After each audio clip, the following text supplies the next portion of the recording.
technology is the production, is the, you could think of it as the residue of the workings of the imagination. And the imagination is under the control of the superego or the overmind. So that I think technology has a weird way of always escaping the intentions of those who are working with it. A perfect example would be the chip, which makes possible the personal computer. That thing was developed under contract to the Air Force by, I think, Sperry Rand, and when it was finally finished, it didn't work right. It was far too slow. They wanted it for guidance systems of missiles and this kind of thing. Said, this thing is 1,000 times too slow. It's just baloney. It's worthless. Toss it in the wastebasket. But somebody said, but wait a minute. You know what you could do with this? And created, an information revolution that must be absolutely appalling to the forces that wish to control. I have an Apple II computer and a $350 modem, and I can access the Defense Department databases. I can access all the complete shelf list of the Library of Congress, all chemical abstracts, in short, all information in the world I can access from my living room in Sonoma County, and so can anyone else who buys $1,000 worth of equipment. This was not part of the plan. This is, in fact, a terrifying thing. And, my God, these computer networks where, as an example, a few years ago, someone invented a device. This is an anecdote that will give you the idea. Someone invented a little device which looked like a ballpoint pen.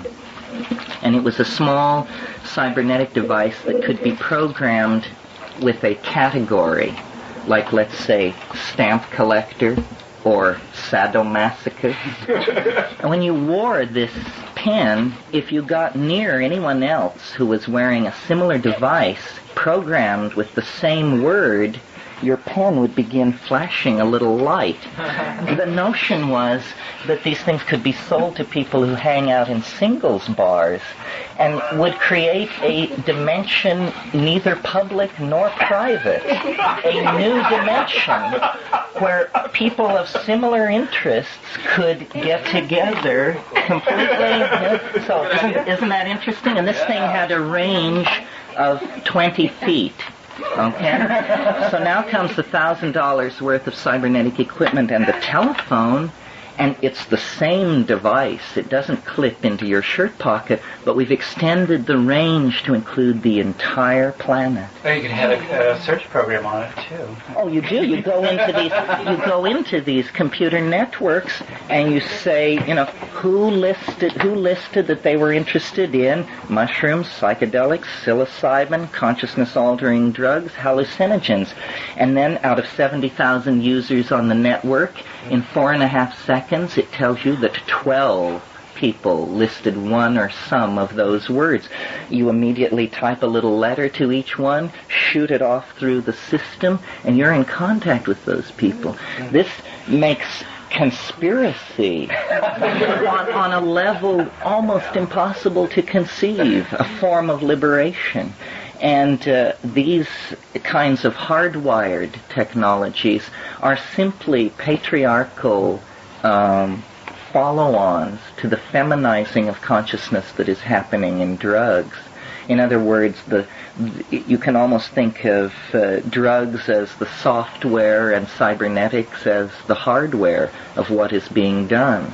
But vast areas are being opened up for human interaction, completely unregulated by any kind of institution. And these will create new kinds of social realities. And the computer has a psychedelic experience. Right. It is a psychedelic. It's a hardwired psychedelic experience.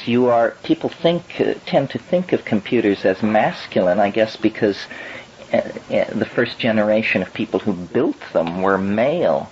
But what they actually are the mysterious mama matrix of information. It is like the unconscious made conscious The unconscious is ceasing to be unconscious. All information is rising into this dimension of accessibility, so that you need not wonder how many people died of tuberculosis in western Nepal last year. You just key into the biomedical index and you find out. So, and this seems to me, the word psychedelic has been attached to the drugs and confined, but many things are psychedelic. Anything which expands, adumbrates, aids, and supports consciousness is psychedelic if we take the word down to its Greek roots. So this is very exciting.